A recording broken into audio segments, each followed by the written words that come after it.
Par rapport à la révision de la Bible, je voulais savoir, quand on... Ah, merci. Quand on prend l'hébreu et le grec, on se rend compte que c'est beaucoup... par rapport au français, c'est pauvre. Enfin, c'est plus riche que le français. Bien sûr. Ce qui fait que quand on va prendre un mot, on va se rendre compte qu'il y a beaucoup de définitions et son contraire. Et je me posais la question, comment ça marche, lorsque vous révisez la Bible, comment on sait quel mot on prend au Saint-Esprit qu'on dit, mais je me rends compte qu'on a plusieurs versions. Et des fois, on se rend compte qu'il y a des versions qui nous touchent plus, des mots qui vont nous toucher plus lorsqu'on va prendre certaines versions et d'autres versions. Tout à fait.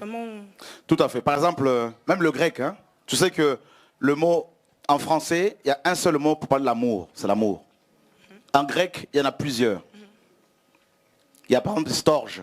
Storge parle de l'amour familial et l'amour naturel. Il y a Eros, l'amour sexuel. Il y en a plusieurs. Agapé, l'amour de Dieu. Philéo, tout ça, l'amour filial. Donc, par exemple, en fait, on regarde toujours au contexte. D'accord? Pour prendre les bons mots, et Dieu nous oriente aussi. Et par exemple, dans nos Bibles, il est dit dans Matthieu 19. Tu peux prendre Matthieu 19, verset 6, par exemple. Est-ce que ça vous intéresse tout ça, là? Ça vous apprend des choses en même temps?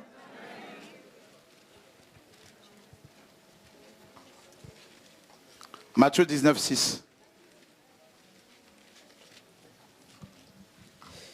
Matthieu 19, 6. Ainsi, ils ne sont plus deux, mais une seule chair. Ce que Dieu a joint, que l'homme ne le sépare donc pas. Ce que Dieu a joint, que personne ne le sépare. Alors, la manière dont ils ont traduit ce passage-là, en révisant la Bible, on s'est rendu compte que ça a été traduit aussi légèrement, quoi. C'est surtout le verbe joindre ici. En fait, ce n'est pas vraiment ce que le grec dit est beaucoup plus profond que ce qui a été traduit ici. En fait, dans le grec, il est dit ceci, que l'homme ne sépare pas ce que Dieu a mis sous un joug, ce que Dieu a mis ensemble sous un joug. Donc, ceux qui sont pour le divorce là, parmi les chrétiens, là, ils sont mal barrés avec la version révisée, là, frère. Ce que Dieu a mis ensemble sous un joug. Donc, le mariage est un joug. Alléluia! Écoutez, vous avez vu dans Deutéronome, Dieu dit quoi?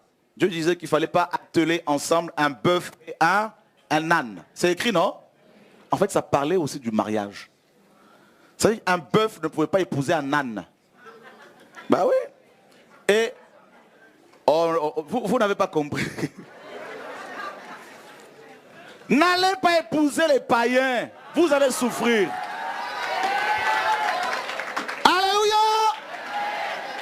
Écoutez, alors là on a bien traduit dans Matthieu 19 là, et dans Marc 10, on a bien traduit cela, que l'homme ne sait pas parce que Dieu a mis ensemble sous un joug, et on met un commentaire pour bien montrer que le mariage est un joug.